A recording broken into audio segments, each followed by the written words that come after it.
nuestra bandera.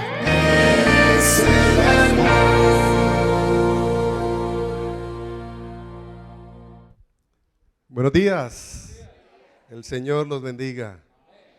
Bueno, el 31 no nos vimos porque, desde el año pasado no nos vemos.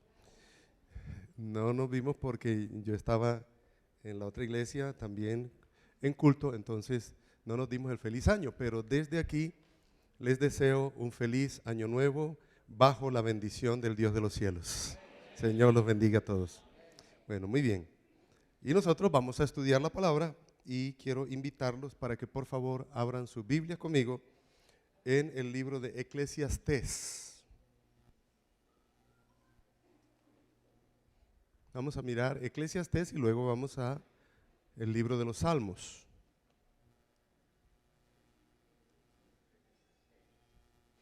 Eclesiastés, capítulo 1. Voy a mirar algunos versos del 1 y unos versos del 2. Bueno, ¿ya están conmigo, mis amados? Dice así la palabra del Señor. Voy a leer en la Biblia de las Américas. Yo, el predicador, he sido rey sobre Israel en Jerusalén, y apliqué mi corazón a buscar e investigar con sabiduría todo lo que se ha hecho bajo el cielo. Tarea dolorosa dada por Dios a los hijos de los hombres para ser afligidos con ella. He visto todas las obras que se han hecho bajo el sol, y he aquí, todo es vanidad y correr tras el viento. Versículo 15, vamos a pasar al 17.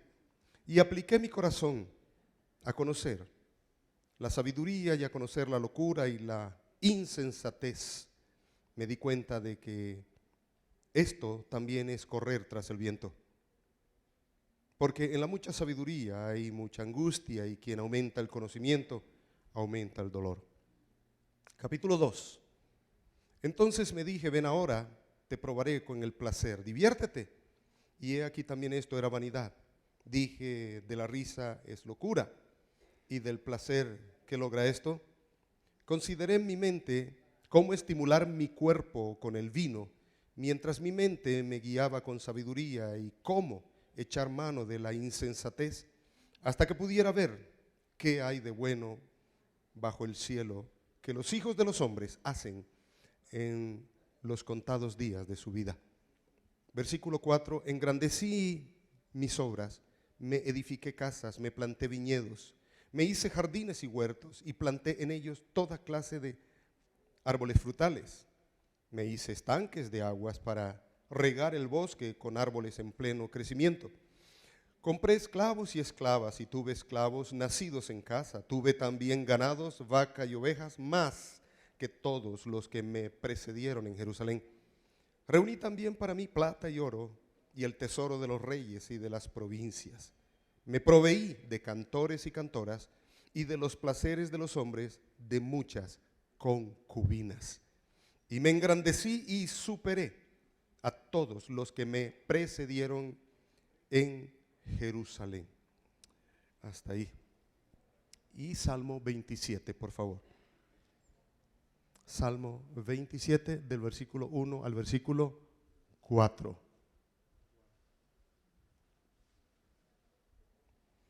Dice así la palabra del Señor. El Señor es mi luz y mi salvación. ¿A quién temeré?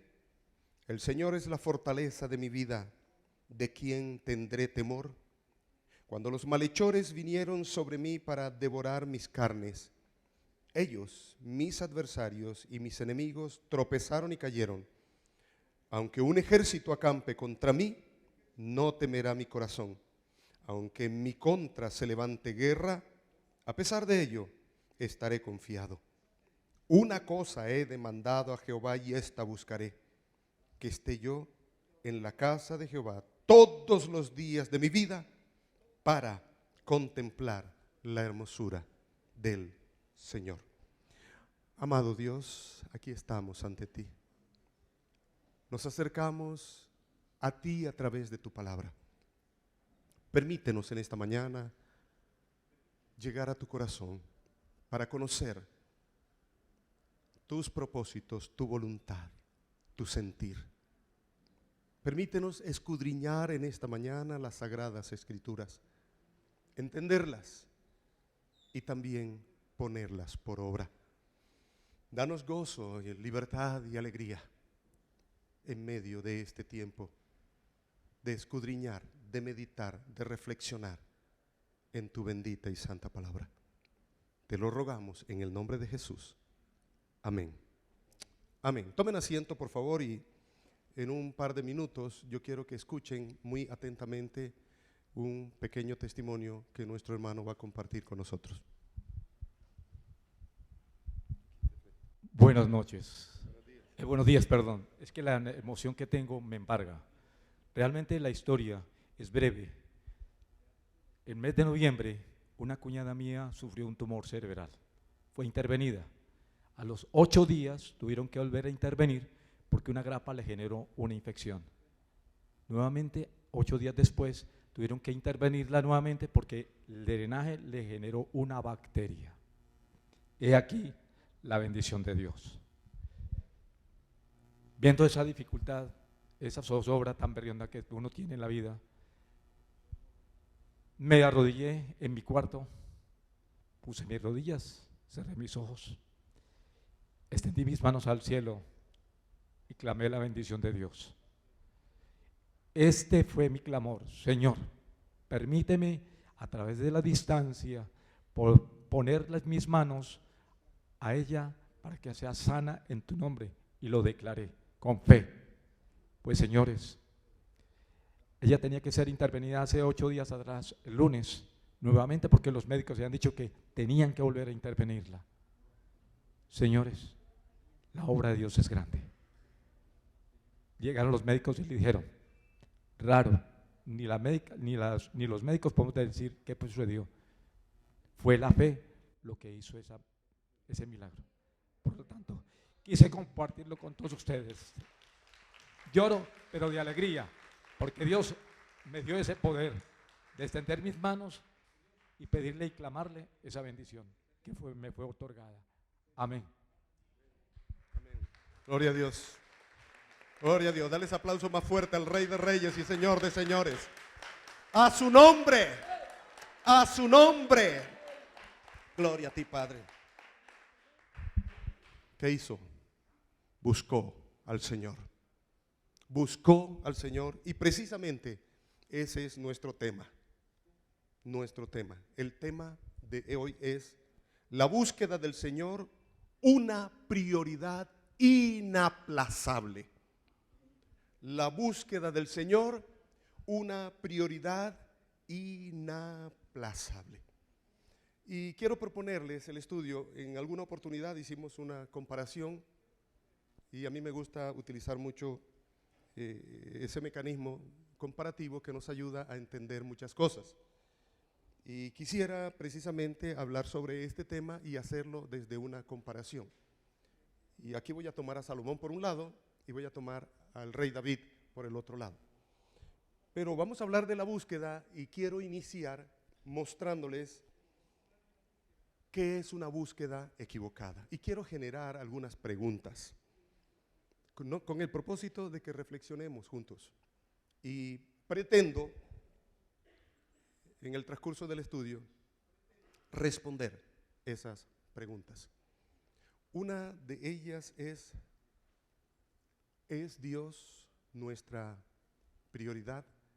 Y quizás pudiésemos pensar en personas que no tengan una relación personal con el Señor, decir que no sean creyentes, pero yo quisiera en primera instancia no referirme a ellos, sino a nosotros. Nosotros que de alguna manera tenemos ya cierta o quizás mucha información acerca de la oración, acerca de la búsqueda del Señor, acerca de la importancia de esto, pero una cosa es tener el conocimiento y otra cosa es la vivencia. En medio de las vicisitudes y del caminar de la vida, ¿sí es el Señor nuestra prioridad? ¿O nuestra prioridad en el devenir de la vida es enfocarnos en aquellas cosas que necesitamos y luego en el Señor. Y la idea es que si eso ha llegado a suceder, que de una u otra forma nos pasa porque nos dejamos llevar por el caminar de la vida, podamos corregir lo que hay que corregir. ¿De acuerdo? Ese es el propósito. Es decir, no vamos a quedarnos, me equivoqué, no, vamos a corregir lo que hay que corregir. Entonces, por otro lado, estamos aquí, buscamos al Señor, el Señor es nuestra prioridad, lo hemos dicho. Y la pregunta es, ¿pero lo hacemos de la manera correcta? ¿Estamos convencidos que la manera como buscamos al Señor es la manera como el Señor quiere que le busquemos? ¿Qué tal si descubrimos en nuestro estudio esta mañana que nos faltan cosas en nuestra búsqueda? Pero lo importante es que tengamos un corazón enseñable. Lo importante es que estemos dispuestos a aprender. Amén, iglesia. Entonces empecemos con la parte equivocada de la búsqueda. Una búsqueda equivocada. Aquí encontramos al rey Salomón. El rey Salomón me impacta por muchas cosas, pero recordemos algunas cosas que consideramos importantes en esta mañana al hacer referencia de él. Salomón fue aquel elegido por Dios para construir el templo.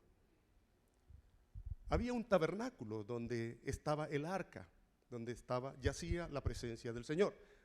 Sin embargo, en el corazón de David nació el deseo de construir un templo inmenso para que la presencia del Señor habitara allí. Pero el Señor dijo a David, no eres tú, yo quiero hacer esto a través de Salomón. Y entonces Salomón tenía esa responsabilidad de gobernar un gran pueblo. Y Dios le dijo, ¿qué quieres? Pídeme lo que quieras. Y Salomón le dijo, yo quiero sabiduría. El Señor dijo, está bien, te voy a dar sabiduría, voy a añadir muchas riquezas, porque se supone que alguien con sabiduría va a manejar muy bien las riquezas, ¿verdad? Y construyó el templo, un templo maravilloso. Y entonces dedicó el templo al Señor. Segundo libro de Crónicas, capítulo 6.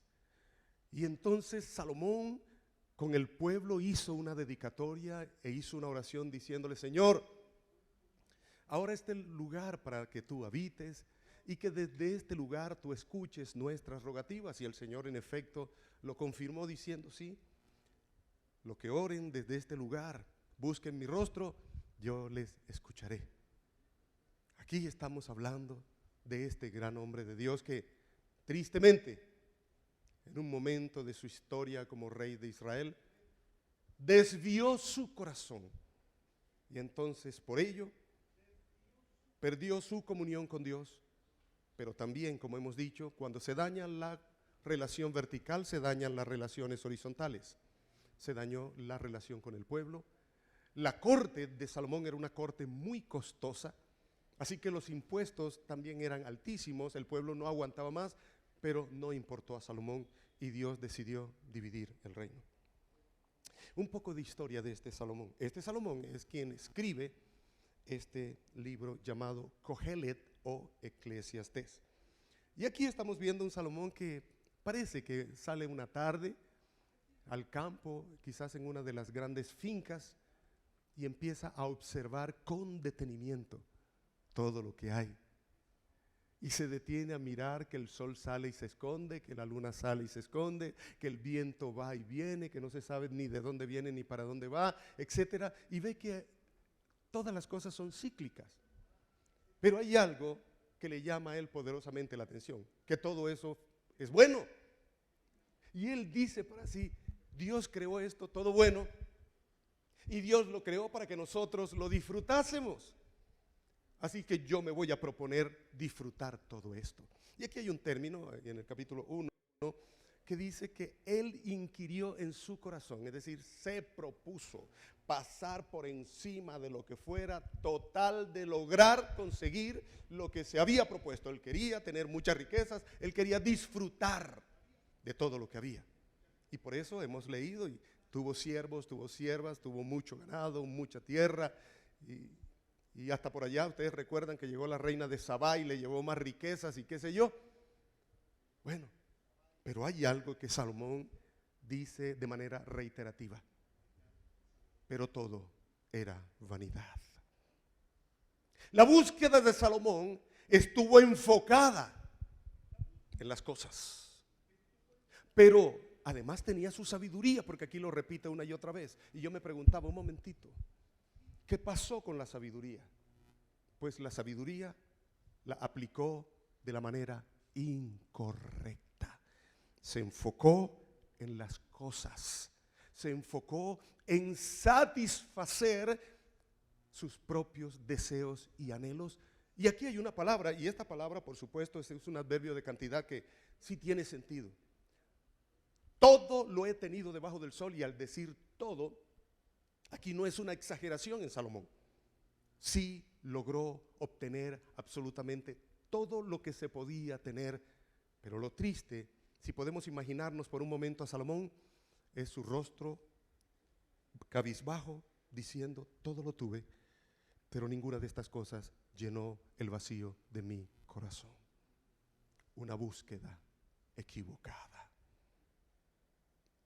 El Señor Jesús, hablando de esto mismo, en el conocido Sermón de la Montaña, están sus discípulos alrededor de él, pero también en la parte de abajo del pequeño montículo hay una enorme multitud que está siguiéndole. Están esperanzados, están escuchando buenas noticias. Y el Señor acaba de hablarles acerca de las bienaventuranzas. Bienaventurados los pobres en espíritu, bienaventurados los que tienen hambre y sed de justicia, bienaventurados los pacifistas, bienaventurados los misericordiosos.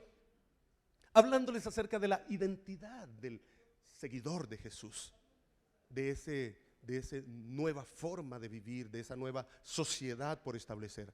Y luego que habla de la identidad, ahora les dice de cómo deben vivir en el mundo, y dentro de las cosas que menciona precisamente tiene que ver con las necesidades básicas del ser humano. Es ahí donde les dice, no os afanéis por el comer y por el vestir. Mirad, y usa este término, un término enfático para decir, miren las aves del cielo, no ciegan, no recogen, no siembran, y vuestro Padre les da de comer. ¿No valen ustedes mucho más que ellas, hombres de poca fe? El mismo Señor Jesús, hablando acerca de la parábola del sembrador, menciona esto tan importante.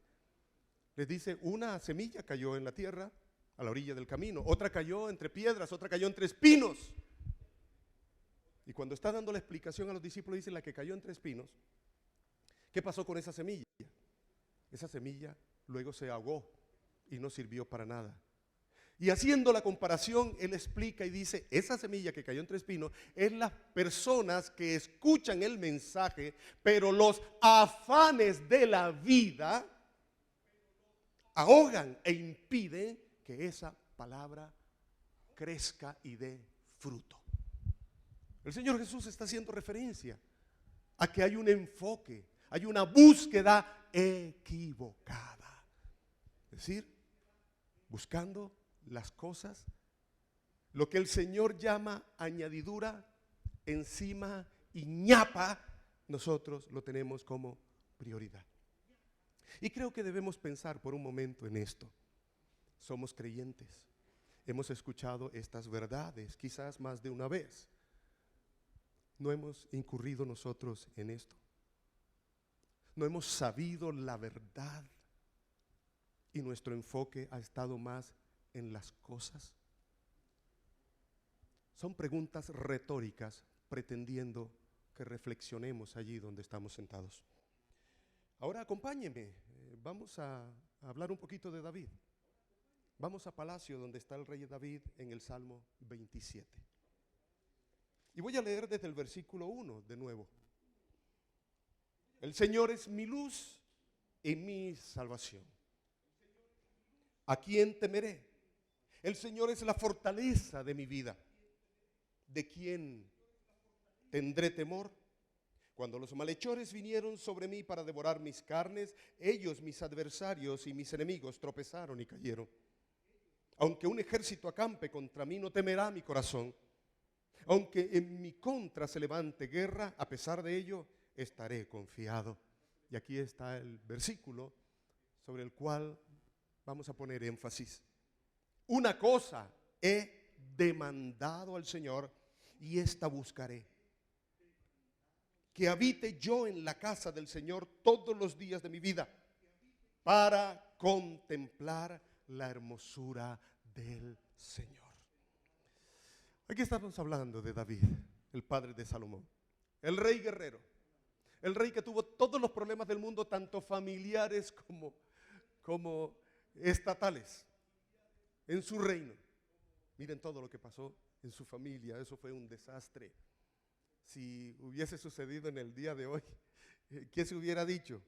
Sí, no, este mal pastor, este sí que no sirve para nada. Pues ese era el hombre conforme al corazón de Dios. Y vamos a mirar algunas cosas que nos hablan de por qué era el hombre conforme al corazón de Dios. Entonces aquí estamos hablando de este hombre que Jehová es mi luz y mi salvación, y está en medio de la oscuridad, está en medio del peligro. Hay personas que quieren hacerle daño, quieren acabar con su vida. Hay algunas referencias que por supuesto no es el momento para profundizar en ellas, pero lo que está diciendo David es que en medio de todo el peligro hay algo que sí lo tiene él muy, pero muy claro. Ha hecho de Dios su razón de ser. Una cosa he demandado. Este término, lo hemos dicho en más de una ocasión, este término es jurídico. Ese es un término muy fuerte. Cuando alguien no quiere hacer algo por las buenas, tiene deudas, etcétera, ¿qué es lo que hacen? Se ganó una demanda. Y una demanda tiene que ir a los tribunales. Allá hay jueces, y allá hay testigos, y allá hay fiscales, y ahí hay de todo. David está usando un término jurídico para Dios. ¿Y en qué términos está usando esta palabra? Una cosa he demandado de ti. Bueno, el Señor mirándole, David, ¿qué es lo que tú me exiges a mí? ¿Con qué derecho? ¿Qué vienes a exigirme? Señor, yo te exijo que me permitas estar en tu presencia todos los días para admirar tu hermosura. Ay, Dios mío. Amados, circunstancia alguna no hacía que David se acercara al Señor por interés. Y cuando subo la voz allí, porque quiero que el término quede plasmado, porque lo que menos debemos hacer es buscar a Dios por interés. ¿Qué estamos diciendo de David? ¿Por qué David está buscando al Señor? Él anhela disfrutar de la presencia de Dios. ¿Saben por qué David buscaba al Señor? Porque David amaba al Señor. David amaba al Señor. David había hecho del Señor su verdadera y única razón de ser. Amados, hay una frase de Rick Warren en su libro Vida con propósito. Nunca sabremos que Dios es lo único que necesitamos hasta que nos demos cuenta que Dios es lo único que tenemos. Nunca sabremos que Dios es lo único que necesitamos hasta que entendamos que Dios es lo único que tenemos. David amaba al Señor profundamente. Por eso escuchamos ese Salmo 63. Temprano yo te buscaré, de madrugada yo me acercaré a ti.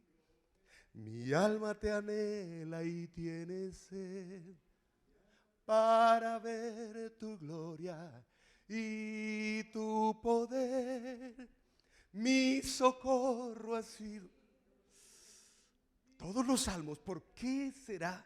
Y uno le pregunta a las damas, ¿cuál es el libro de la Biblia que más leen? Los salmos. ¿Por qué? Porque los salmos transmiten eso.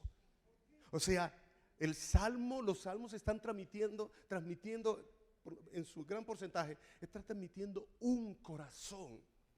que ha pasado por las circunstancias más difíciles de la vida, pero un corazón agradecido porque ha visto la gloria de Dios. Estamos felices hoy, un nuevo día que nos regaló el Señor. Usted le da gracias, usted se alegra por su familia. ¿Sí?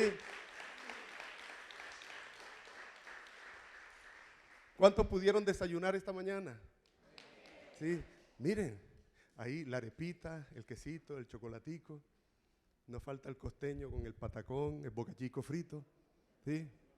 No vino Junior, tu papá. Por aquí hay un amigo mío que no vino hoy, no lo vi. Amados,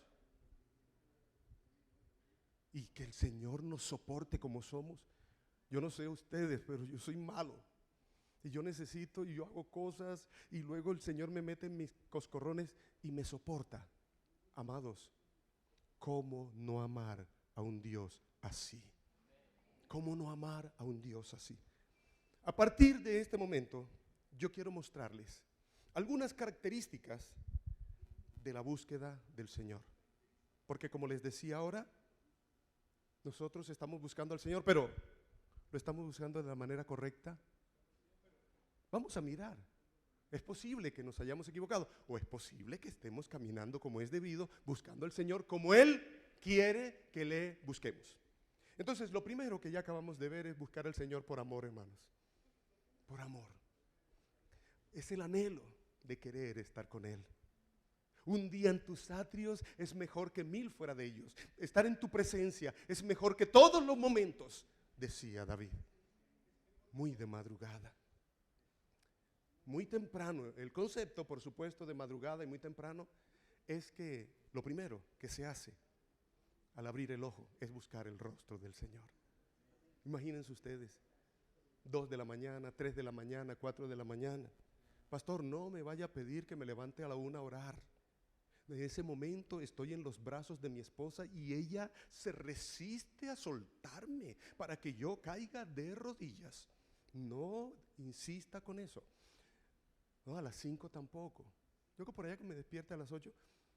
Bueno, entre algunas de estas tonterías que estoy diciendo, a lo que me refiero es que apenas abrir el ojo, eso era lo que hacía David. Él se acostaba con el Señor. Ahora, y David era tremendo, miren todo lo que había pasado. Pero ¿qué hace de David el hombre conforme a su corazón? Eso. Permítanme hacer la breve comparación que en alguna oportunidad la hice con Salomón y David. ¿Qué fue lo que pidió Salomón? ¿Se acuerdan? Sabiduría. Y el Señor le añadió riquezas. En últimas, Salomón pidió cosas. Tangibles o intangibles, Salomón pidió cosas. ¿Usted sabe qué fue lo que pidió David? Escúcheme. David pidió al dueño de las cosas. ¡Qué gran diferencia! ¿Se dan cuenta? Mientras Salomón pedía cosas, David pidió al dueño de las cosas. David sabía que si tenía al dueño de las cosas, por añadidura tenía las cosas. Esa es una verdad. Entonces, por amor, hablando en el siglo VIII, están sucediendo cosas espantosas. Ya se vino el castigo sobre Israel y Judá. También está a la expectativa del castigo de Dios para ir a Babilonia.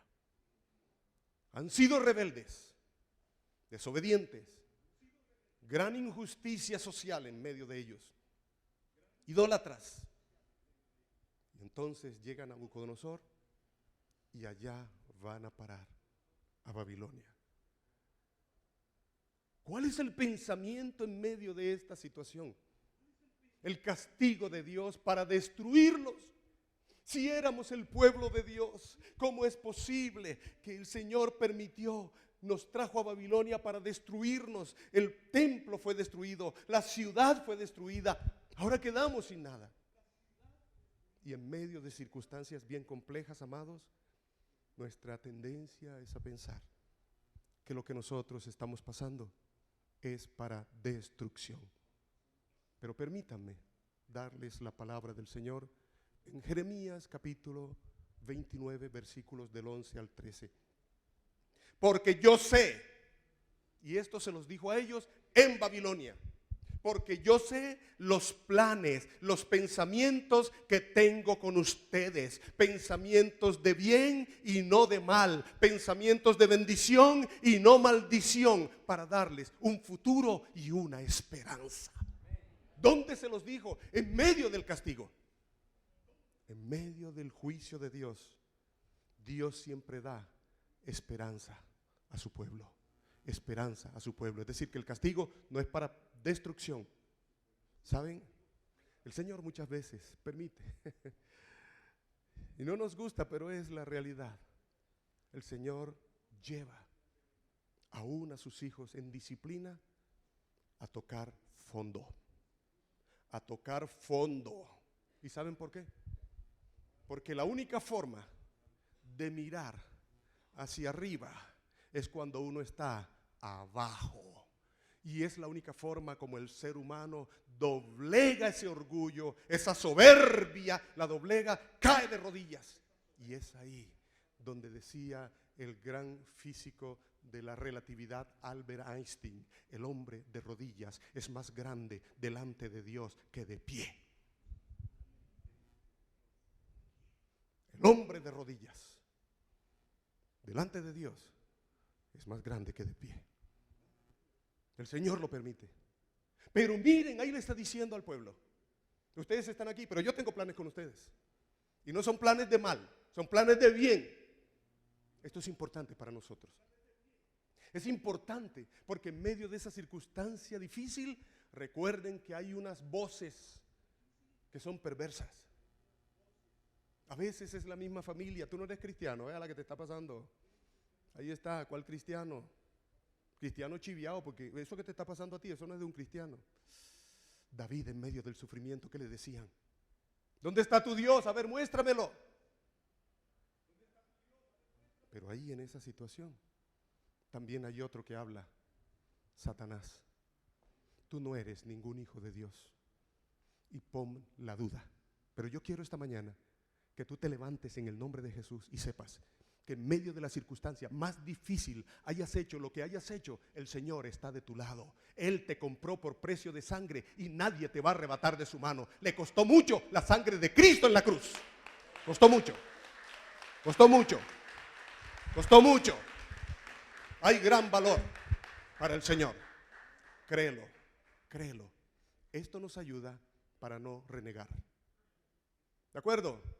Nos ayuda para no renegar. Tenemos que cuidarnos de eso. Entonces, estamos hablando de Jeremías, pero ¿cuál es el punto a donde quiero llevarles?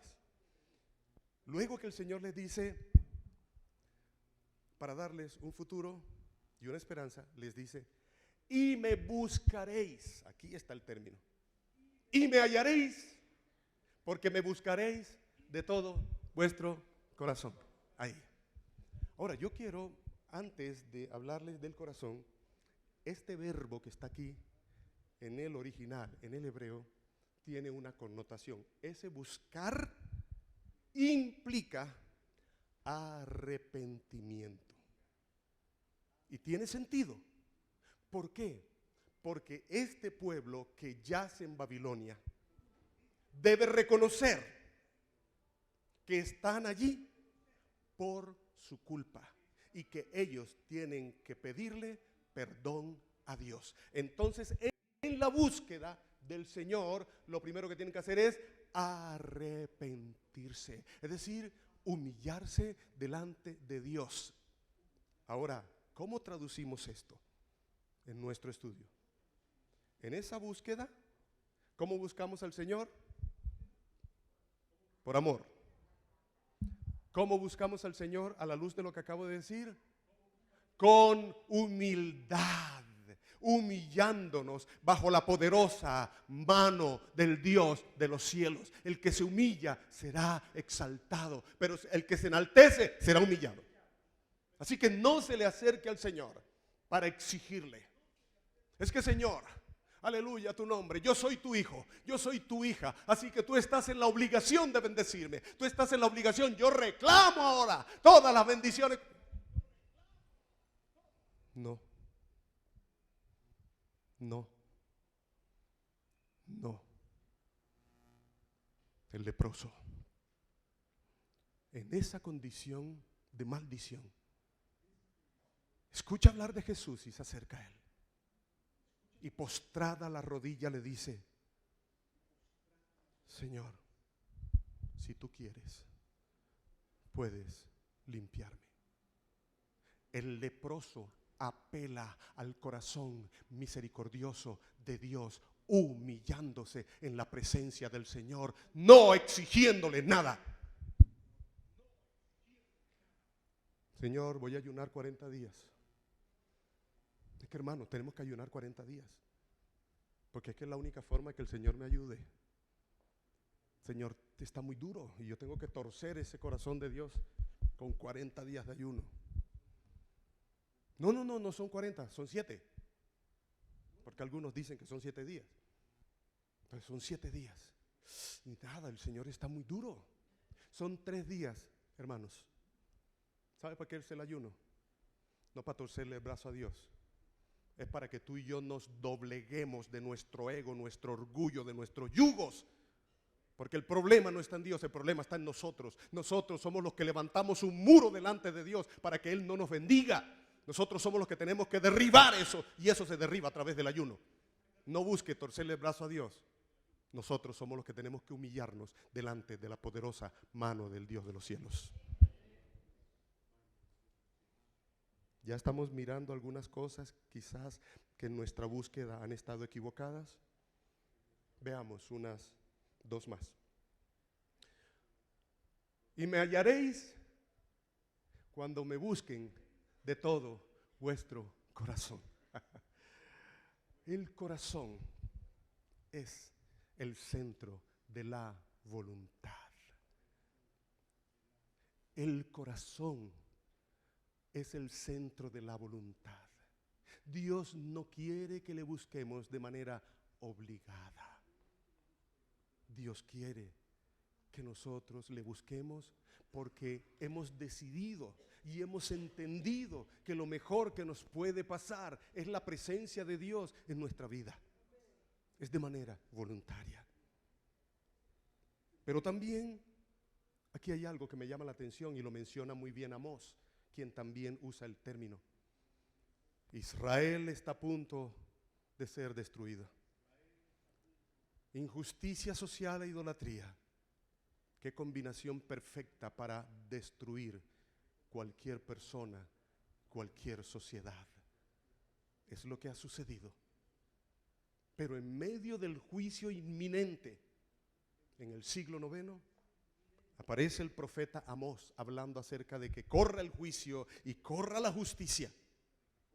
Y les dice: buscadme y viviréis. Y lo repite: buscadme y viviréis. ¿Qué implica? 2 cosas hay aquí. Una, esta es una orden de Dios. Ustedes quieren vivir, no tienen ninguna otra alternativa. Tienen que buscarme, por eso es una orden de Dios. Lo único que garantiza la vida es que haya una búsqueda de la presencia del Señor. En el Señor está la vida, en el Señor está la protección, en el Señor está la provisión, en el Señor está la sanidad, en el Señor está la liberación, en el Señor está todo. ¿A dónde vamos a ir? Pedro sí que lo dijo de manera fabulosa. Ustedes también quieren irse, Señora, ¿para dónde vamos? Si solo tú tienes palabras de vida eterna. Es la gran verdad. Es lo que hemos escuchado quizás muchísimas veces. Y aquí estamos repitiendo una vez más esto. Pero no solamente en el caso de Amós. El Salmo 42, David, habla de esa búsqueda que da vida. Como el ciervo brama por las corrientes de las aguas, así clama por ti, oh Dios, el alma mía. Y aquí está usando un símil, una comparación, para mostrar de qué manera él busca a Dios y qué significa Dios en su vida. Aquí hay un pequeño cervatillo que está pastando en el campo. Allí hay varios de ellos. Imaginémonos por un momento esos cervatillos para allá y para acá, y aquí hay una hierbita, y esta hierbita le sabe a pollo, y aquella otra le sabe a pescado, y esta sabe como a otras cositas deliciosas, y están allí disfrutando de ese alimento natural que Dios les ha dado. Cuando de pronto Uno de ellos para la oreja porque han percibido algo. Algo los inquieta.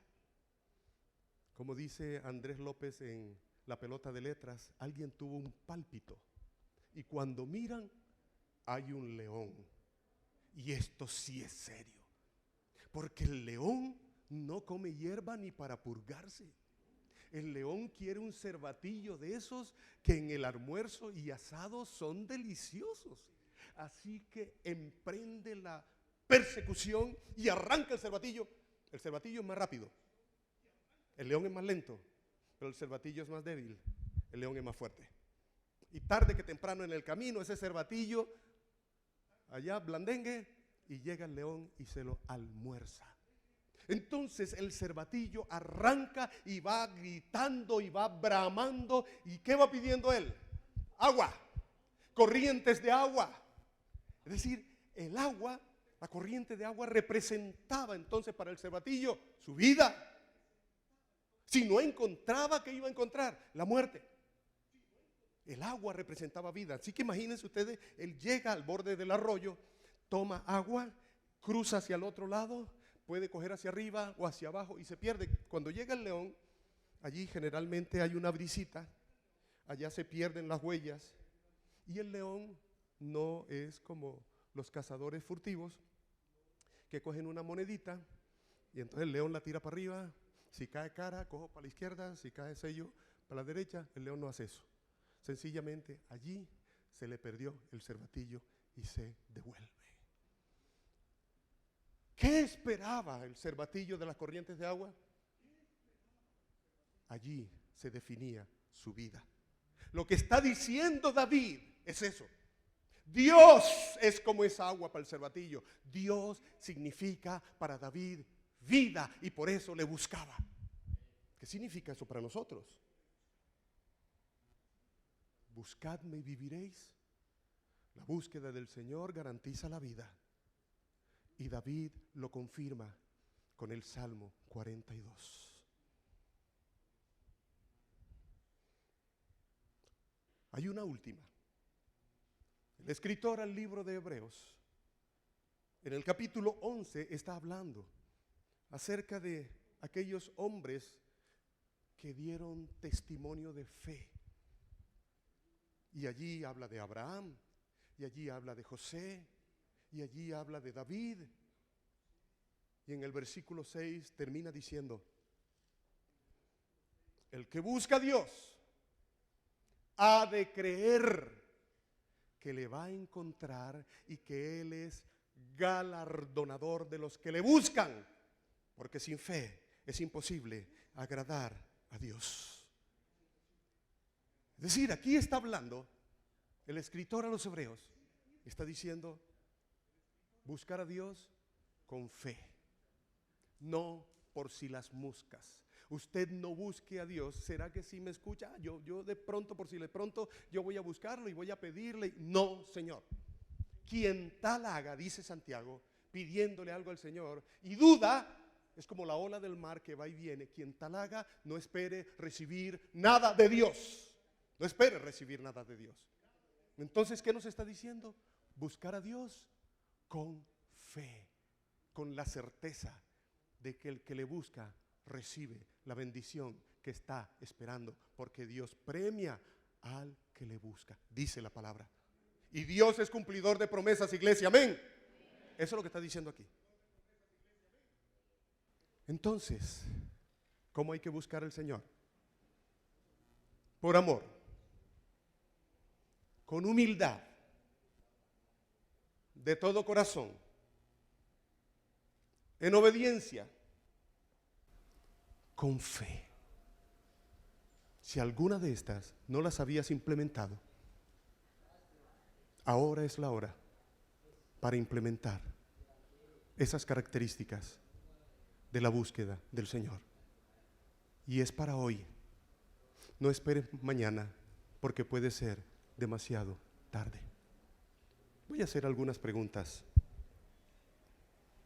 ¿Qué cosas, a la luz de lo que hemos estudiado, qué cosas de búsqueda equivocada no debemos hacer? A ver, les escucho. ¿Qué cosas no debemos hacer de lo que estudiamos con Salomón?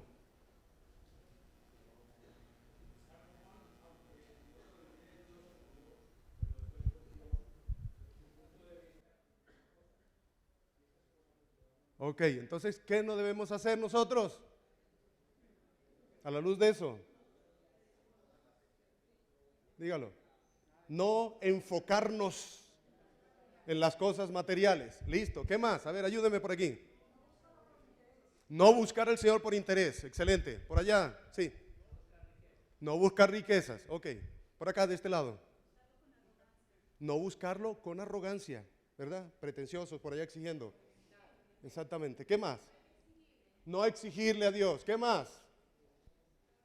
¿Qué más hay? Esculquen por ahí a ver qué más encontramos que no debemos hacer en la búsqueda del Señor.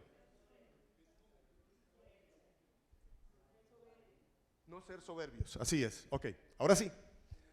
¿Qué cosas, a la luz de lo que acabamos de ver, sí debemos hacer en la búsqueda del Señor?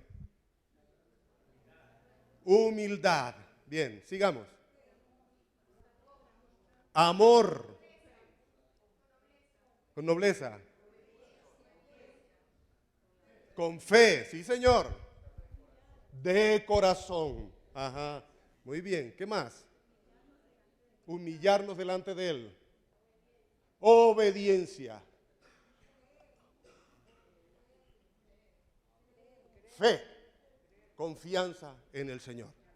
Amados, vamos a poner en práctica la palabra.